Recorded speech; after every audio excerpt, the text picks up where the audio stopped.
Welcome to the Savvy Dentist Podcast with Dr. Jesse Green, the show where great dentistry meets great business. Listen in each week as we bring you an inspiring person who will share their story, ideas and business techniques to help you create a practice and a life you love. And now introducing your host, Dr. Jesse Green.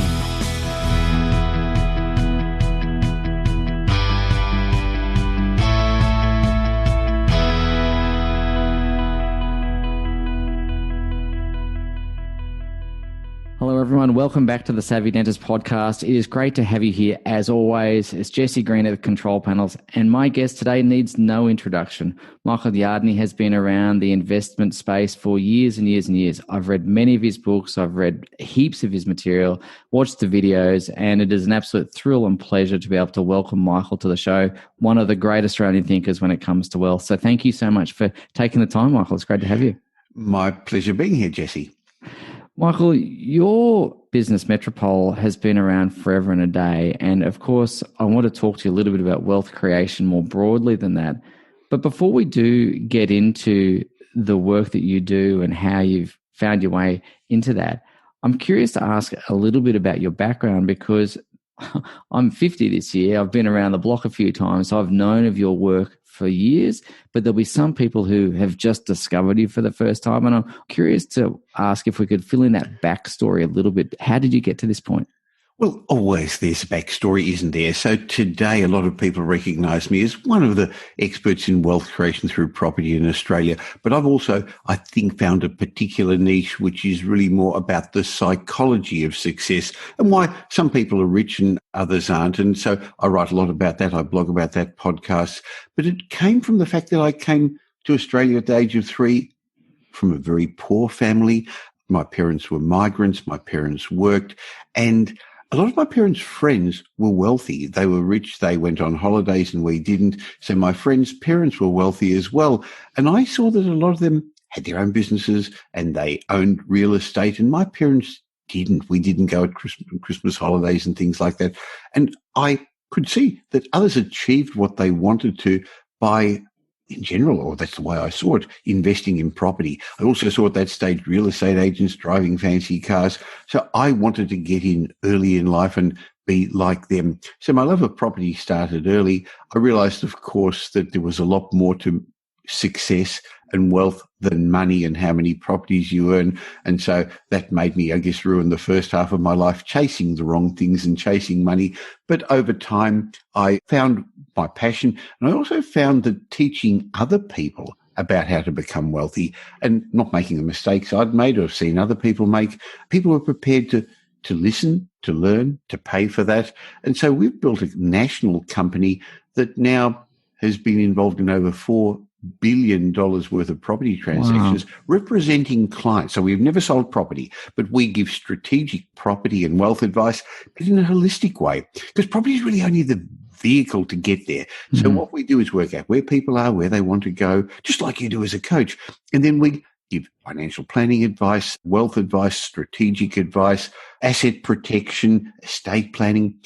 So we build them a plan and then we help them implement the plan. And currently we look after, well, over $2 billion worth of assets for clients managing their property. And actually, I'm really proud. Only 2 days ago, we won another award, Australia's leading Property Investment Consultants 2021. And that's the first award this year, but we won 3 similar awards last year. So I'm very proud of my team, Jesse. Oh, well done. That's a huge achievement, mate. And coming from a humble beginning that you came from to build that is such an achievement and well done. I wanted to ask you, Michael, because it's one of the observations that I kind of think about this a fair bit too, but one of my observations is that we live in a really wealthy country. Australia is ranked probably in the top 10 wealthiest countries in the world. And I'm curious to ask, you obviously got out of the rat race, but a lot of people don't get out of the rat race. And even dentists who earn quite well by comparison to the general public, some of them never get out of the rat race. And I'm curious to ask you, why do you think that might well be? Well, firstly, I think you've already hit the nail on the head that it has nothing to do with how much income you've got. So, yes, we see a lot of dentists, health practitioners, other people with high incomes, but that doesn't necessarily mean that they're wealthy, and it's mainly because they've got poor money habits, Jesse. They don't know how to do money. They're not what I call financially fluent. Now, this is of no disrespect to the dentists, who are clearly very intelligent people and very good at their field, but they're not necessarily good at other areas because they were taught by, I guess, well-meaning people, their parents, but people that I'd call unwealthy people. So they develop bad money habits. They sometimes spend more than they earn. They don't build an asset base. They never get their money working for them. They're just still trading dollars for hours. But most people don't understand the situation, why they're there. They think the rich are lucky, the rich are greedy. In reality, there's not that many ways, not that many options to get rich. You can invest in shares, you can invest in property, you can invest in your business. But these are opportunities available to everyone, particularly our audience in Australia. The big difference I've found, Jesse, is that the rich think differently. They think in a different way. They have what I call rich habits. They're programmed in a different way, while the poor, and this is not a judgment of people, because in Australia, the poor still are wealthier than most other countries, and people would love to swap places with them. But as I mentioned, the poor have got unwealthy habits, and the rich think in a different way. They act in a different way, while the average person in Australia has picked up the wrong habits. So today, they're driving around with one foot on the accelerator and one on the brake. They're doing some good stuff, but they're doing other things, Jesse, that's holding them back. So it's a really interesting point about the psychology and the thinking and the habits and so on. I'm just curious to ask a little bit about some of the things that do differentiate the wealthy from the less wealthy, or the rich from the poor. And as you say, it's not a judgment value on the quality of the person, far from it. It's really just understanding why some people achieve financially in their life and others don't. I'm curious to ask you if we can dive into that a little bit to kind of understand those habits, understand those thought patterns, because like you, I came from humble beginnings, and I've had to learn those things outside of the family construct because they weren't part of my upbringing. So there'll be a group of people listening to this show who, perhaps like you and I, came from more humble beginnings and need to learn some of those things. So can we give them a few of those things to think about, please? Sure. Well, again, we weren't born knowing how to do money. We were programmed, as I said, by unwealthy people, by things you heard, by things you saw, by things that you experienced when you were young. So interestingly, my father, his financial plan, and I still remember it well, was he'd sit at the kitchen table on a Saturday morning, drinking his black coffee and smoking a cigarette, and he used to write numbers on bits of paper. And I asked him, what are you doing? And it was what he was going to do when he won the lottery. That was his financial plan. He thought that's the only way he could see out of it. And unfortunately, a lot of Australians still do that. And I guess the lottery is a tax for people who can't do maths. But we've been programmed badly. The trouble is, most of us wake up every day, and most of what we think is 90% of what we thought before the previous day, but we're expecting a different result. So I think the first step is to actually understand how you're thinking, why you're thinking, some of these bad habits, some of these poor thoughts. And in fact, I've written an international bestseller on it called Rich Habits, Poor Habits. And it's based on my mentoring of a lot of successful and some unsuccessful business people, entrepreneurs and investors. And my co-authors were Tom Corley, who did a 5-year Rich Habits study in the United States. And what he found was wealthy people, and this is a long way of getting to your answer. The answer to your question is wealthy people have particular habits that they do over and over again, and poor people similarly have habits that they do which don't get them where they want to. So I think it's really good that you asked the question, because the first thing is to recognize that you have got some bad habits, and the next thing is then to eliminate them and replace them with good habits, because habits happen subconsciously. So to answer your question, one of the first habits successful people have is that they keep learning, they keep reading, they keep educating themselves, but not for entertainment. They don't keep reading for entertainment, and not necessarily educating in your field of dentistry that you've got to continuously do, but just in the world in general and with regard to money and finance, because as I said, we're not taught that, so most people aren't financially fluent. I think another really big habit is delayed gratification.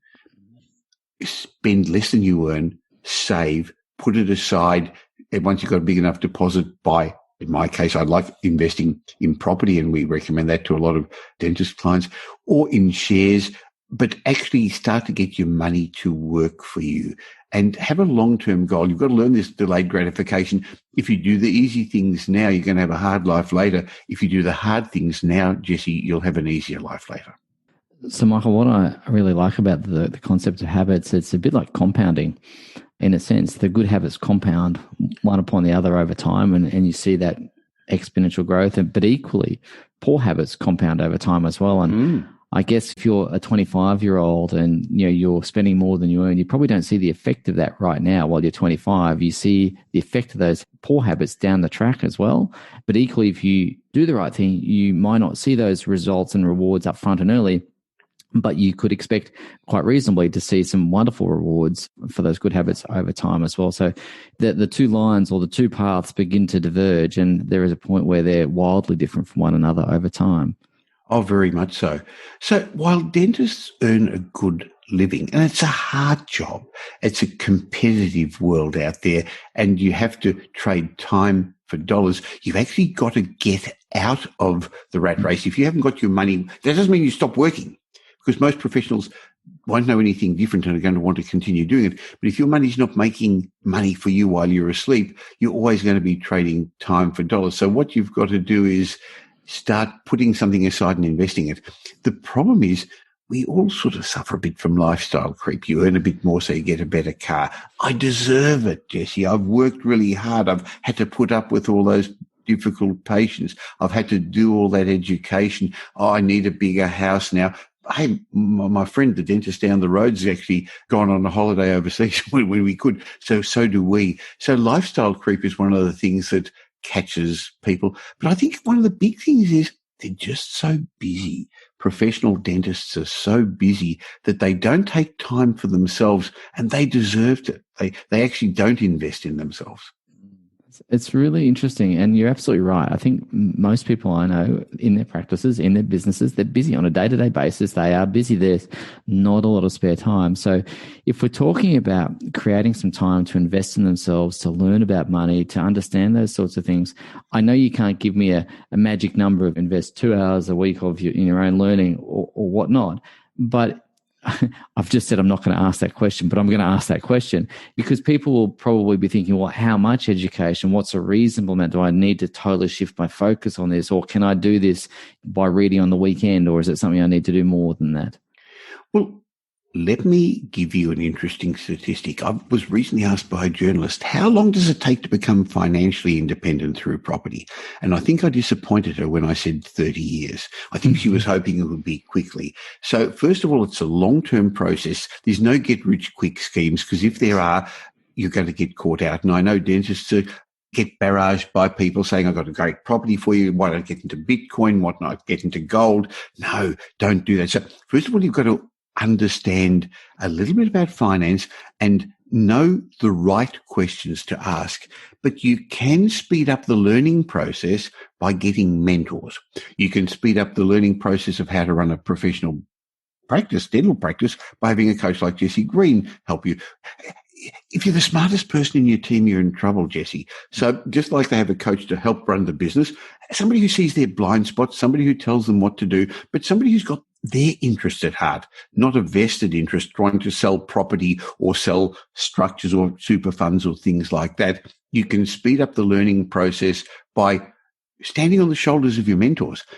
But you've actually got to, dentists tend to get, excuse the expression, sucked in. They tend to believe people. So they're more likely, if somebody says, hey, I got this great investments thing. Oh, I'm so busy. Yeah, just go ahead and do it for me.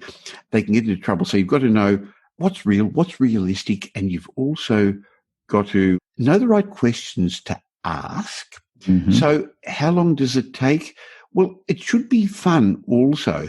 But one of the other rich habits that you're asking me what some of the habits are, is that a lot of wealthy people get up early and join, you may have heard of the 4 a.m. club or the 5 a.m. club, and they spend an hour or two before they go to their professional practice, before their wife and kids get up, working on themselves. It's a really good time to do it. It's a common habit we see amongst rich and successful people. Oh, Now, wow. may I quickly say, before people listen to this and say, you don't have to be rich to be successful. No, you don't. We're talking about money here because you're asking me about that, but it's not a judge of people, and you don't have to be. Obviously, we see a lot of successful people who aren't rich, and definitely see rich people who aren't successful, who aren't happy.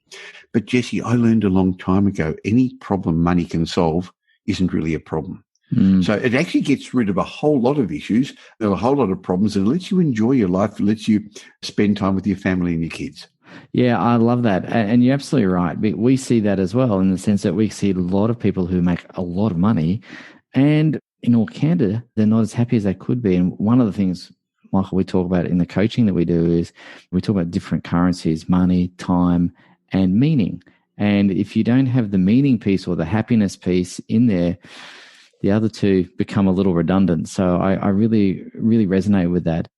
I love to hear that. So when I talk about wealth, true wealth is not just money. It's money plus. You need to have your health. You need to actually be able to enjoy and appreciate it. You need to have somebody to love and somebody to love you and somebody you feel comfortable with. I think that's really, really important. To me, true wealth is money plus relationships, money plus growth. I still believe you need to learn, grow, improve. You need to contribute. You need to give back to the community. You need time too. You can't just be rushed the whole time. So true wealth is much, much more than money. I concur. Yeah. So if we look at these habits and the concept of the compound interest, whether you've got good habits or poor habits, does that speak to the point of the rich getting richer and the poor getting poorer? Is it because the habits? Is that really what we're talking about? That saying, is that tied in with those habits? Well, that's a really good point, because the answer is, over the last year, when a lot of people suffered during COVID, the Australian Bureau of Statistics showed that in Australia, but the same happened around the world, the rich did keep getting richer. And it's because they continued doing the same things. The same opportunities were there for other people.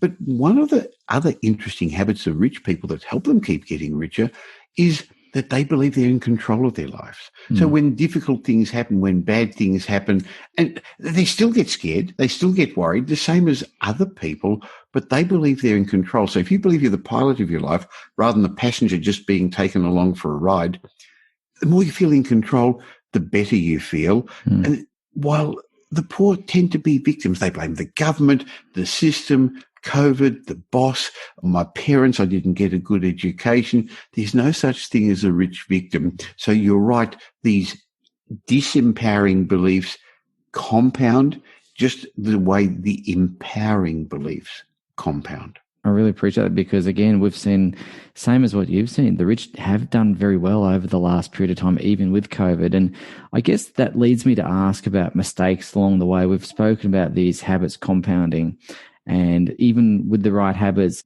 people are prone to make mistakes because we're human. We shoot ourselves in the foot sometimes. So what sort of mistakes trip people up? Even if they've got these good habits, I'm sure that they'll make a misjudgment about something or other. What commonly trips people up? Well, there's lots of mistakes that people make, and I've made more than my share of mistakes. I'm actually a real success at failure, but I've gotten up one more time. So I think that's one of the things you've got to learn. I've made mistakes in my personal life. I ruined my first marriage. I've made investment mistakes over the years, but I don't think I've made too many of those in the last 10, 15 years. Definitely make business mistakes. I still run a business and we've got 67 employees. I've actually learned what I'm not good at in my business and what I am good at. And so I've learned to have other people around me and have business coaches and people who see my blind spots so I don't make that many business mistakes. I think my biggest ones have actually been employing the wrong people and holding on to them for too long, trusting people, hoping they'd improve. So that's a business mistake. But I see a lot of professionals do that as well. They have the wrong reception staff, somebody who's not friendly, somebody who doesn't look after them, the wrong dental nurse. And they're nice people. They're okay. They're good people. So it's not fair to let them go. But you've got to look after yourself. So I'm sure that's your area. I'm not going to get involved in teaching people how to run a dental practice. Financial mistakes are really, well, in the field of property that is my preferred field, the statistics show that 50% of people who buy an investment property sell up in the first 5 years. In fact, many of them sell up before that. So half of those who get in have got the wrong finance, got the wrong structures, bought the wrong property, so they get out. And then of the 25 million Australians, there are just over 2 million property investors. So while in my area everyone talks about property investment, in fact, the majority of Australians don't own an investment, but those who do, the tax department shows that 92% of them never get past their second property. Of the 2.1 million property investors, Jesse, there's 21,000 in Australia who own 6 or more properties. Wow. So there's actually a really, really small group of people who've got a sufficient asset base to actually give them the lifetime wealth, the intergenerational wealth they want.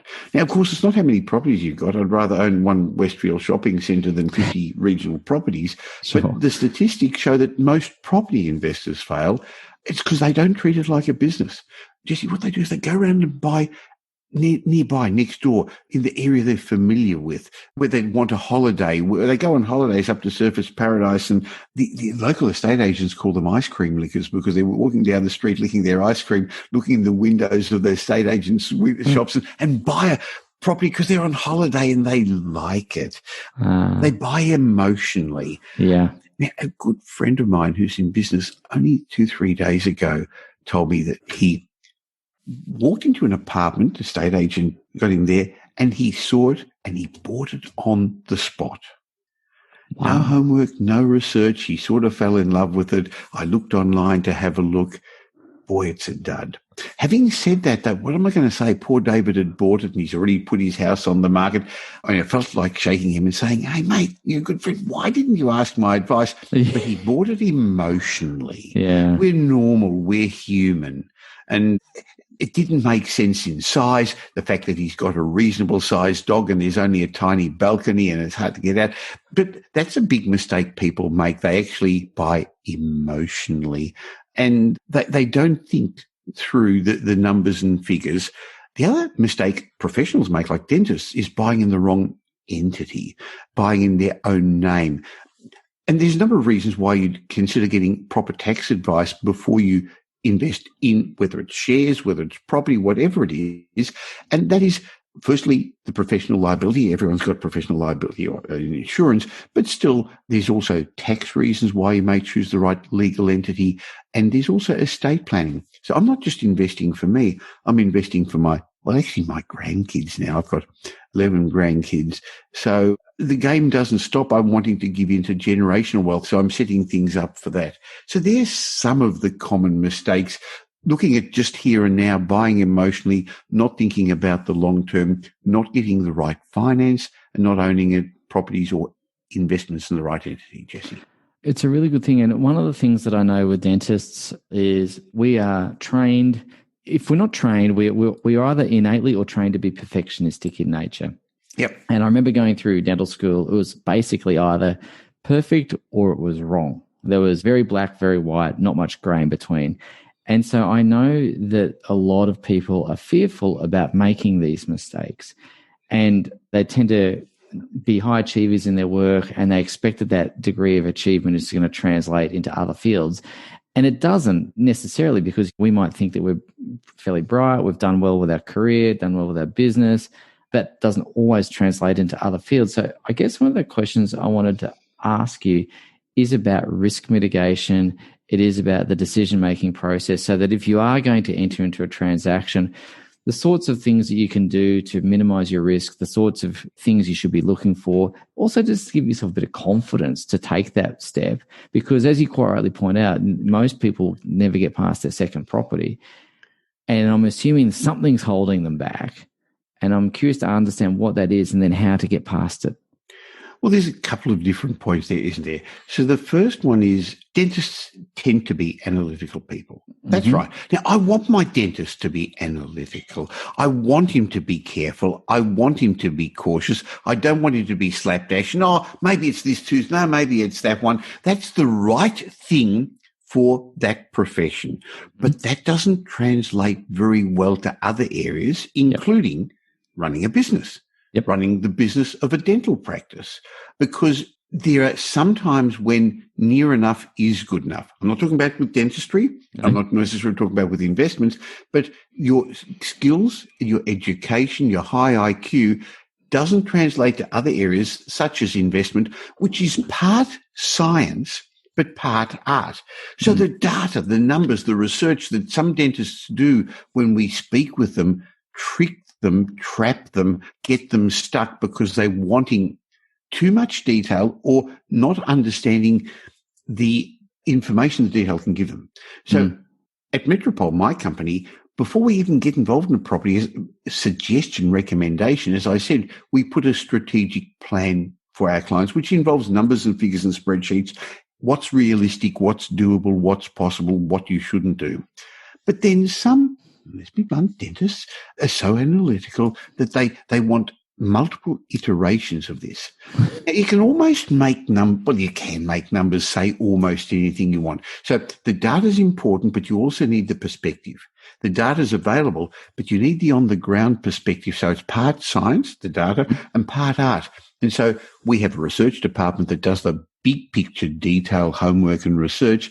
And our buyers agents have been the experienced investors, but they were selling agents before. So we've got our own teams on the ground who know their patch properly and match they know why one side of the street sells better than the other or has got better aspect or will be more popular or do better. And it's that sort of mixture of art and science that you can't get unless you've been on the ground for a long time. And so you can't buy that perspective, but you can hire it by using a strategic property strategist and buyer's agent, somebody who takes a holistic approach.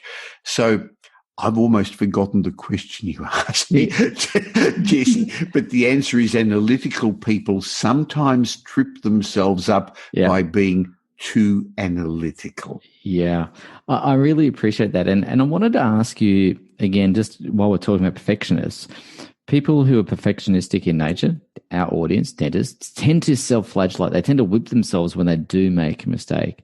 So I wanted to ask you about recovery from mistakes.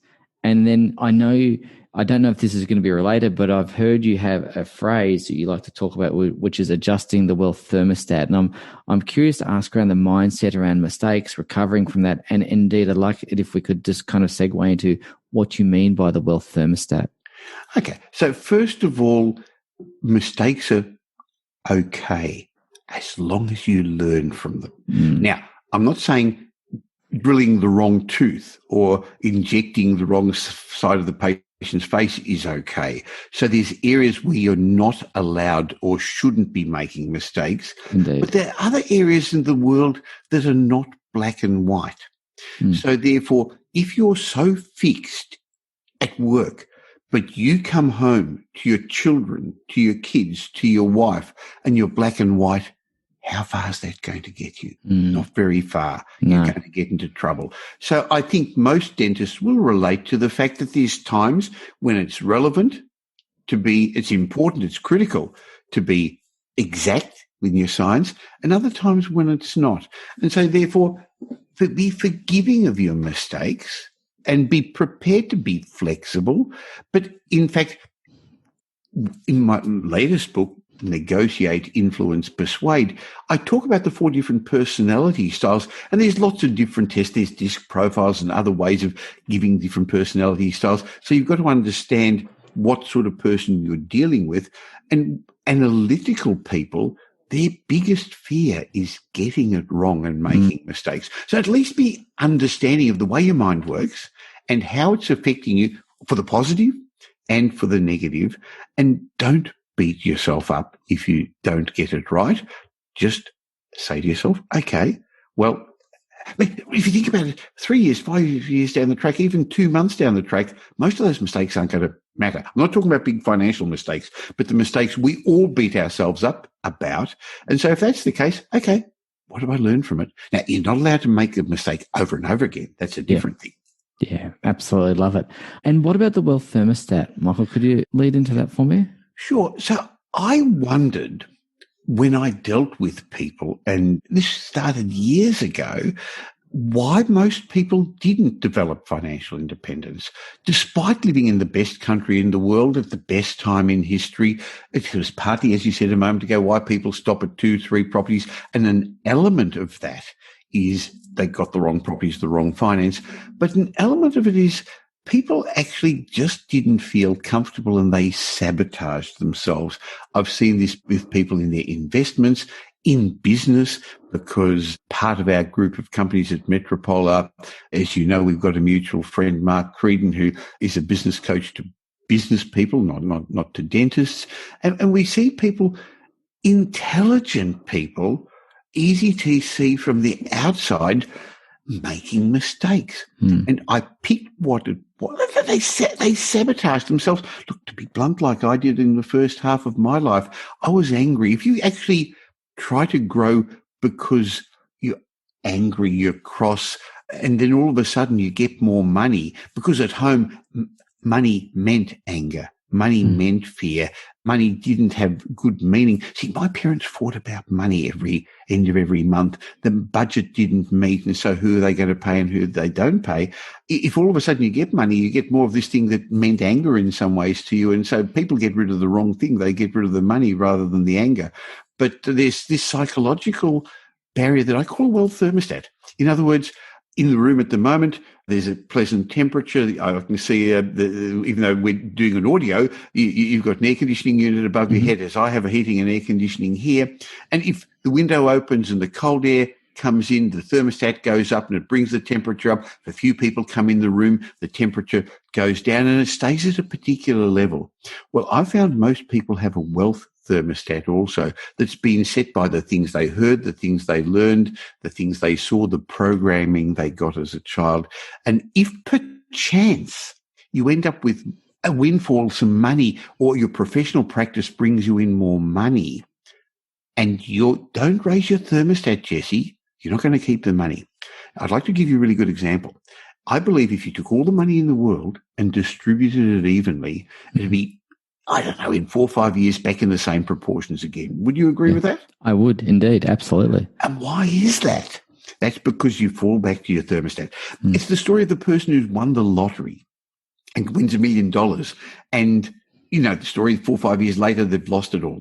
Now, I've actually never come across anyone who's won a lottery, but I definitely have come across a couple of people who got significant inheritances, clients who got $1 million, $2 million, they've squandered it. They've lost it because if your wealth, if thermostat isn't set for a high level of wealth, it brings you back to where you're most comfortable. Makes no sense. It's not logical, but we are not rational when it comes to money. So the very rational, intelligent dentists are not rational when it comes to money. It's really interesting, isn't it? Because money does bring up a lot of emotion. It brings up a lot of interesting thoughts and feelings and so on. And I wanted just to go back to something that you mentioned at the beginning of our show, Michael, just briefly. It just caught my attention. And that was you made reference to the fact that as you had progressed through your life, the things you valued and the things you wanted had changed a little bit over time. And for the listeners on the podcast here, that I haven't announced this is almost like a cathartic moment. I'm turning 50 this year. And what I'm noticing in my own life, Michael, is I'm noticing my own values, not so much values, but the things I value changing, my perspective shifting, and so on and so forth. So I wanted to round out our conversation today with a bit of a thought around your observations around those changing dynamics. And I wanted to ask you a question. This is a question that rattles around in my head, and I wanted to put it to you because you live in this world much more than I do. And that is the concept of when is enough, or what is enough?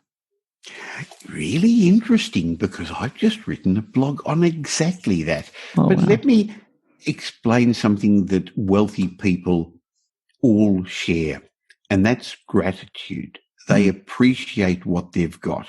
And what you're grateful for at 50 is very different to what you're grateful for at 25 and what at 68 I'm grateful for. And I learned the concept many years ago, and I think it was from Tony Robbins, and I've had coaching from some of the best people in the world. And when I went through my challenges in life, and some mornings didn't want to get up in the morning, I was taught to actually think about what's good, what you're grateful for, my family, my kids, my wife, the people who love me, my friends, to support me. And so still, and now that I'm having a really good life, to be fair, I'm probably not as good at giving gratitude or accepting, appreciating gratitude as I used to. But unless you're grateful, you'll never feel wealthy. So each week and each night, and I try every night before I go to bed to think what my highlights were, and again to start the day off in the right frame of mind. And I'm not a metaphysical or a woo-woo person, but what I'm grateful for in the morning, I've got to think of different things. But my highlight during the week is usually seeing my grandkids. I have fixed times in my calendar that can't be moved. That on Tuesday I see Lisa's kids, on Wednesday I see Amanda's kids, even though they live right next door to each other, but I see them separately, so I got time with them. I see them on a Friday night, I see my kids. So the bottom line is I'm grateful for very different things today, and it does change. But I'm grateful every morning. I live in a beautiful penthouse, and I hope I never lose that gratitude, because if you do, you're not going to enjoy or appreciate life. So wealthy people do understand the importance of gratitude, and whether it's health or other things. Yeah, I'm after different things in my life today than I was many years ago. Yeah. Michael, what I've really appreciated about our conversation today is, it's very principle-based. It's not a go buy this property, buy that share, da-da-da-da-da. But what I think you've given people really is much more valuable than any tactic, and that is a thought process, and that is a scaffolding to really anchor your thoughts to, and to a way to consider various things. And I want to say thank you for that, because I think it's immensely valuable for our listener. Obviously, if people want to find out more about you, I've read many of your books. They're really great. So for the people listening, please just go out and read everything that Michael's ever published, and that'll be great. I feel like Molly Meldrum, do yourself a favor saying that. You couldn't read everything, but every day there's a newsletter that goes out at propertyupdate.com.au. If you're a podcast listener, as you obviously are because you're listening to this, the Michael Yardney podcast, which isn't just about property, but it's about success and money. And as you can see, my interest in the psychology of success. So that's great, because if you don't upgrade your wealth thermostat, me giving you the information about how to buy a property isn't going to work for you. Yeah. And that's what I really like. That's why I'm getting it. It's the principle-based stuff, because the tactics work when the principles are in place. And so I really appreciate you talking about all of those principles today. Ladies and gents, I'm going to encourage you to jump on Michael's mailing list, get a hold of that email, get a hold of the books. As Michael says, there's probably so much written, you probably can't get through it all, but start immersing yourself in that, because I think it's going to serve you very, very well indeed. And Michael, from all of us here, my deepest gratitude to you for taking the time out of your day to come and talk to us. My pleasure. It's been a lot of fun, and I hope we can do it again soon. I look forward to it. Thanks, Jesse. Cheers, mate. Thank you for listening to the Savvy Dentist podcast with Dr. Jesse Green. For more free tools and resources, join the free Facebook group. Visit drjessegreen.com/Facebook. And for more episodes, visit drjessegreen.com/savvydentist.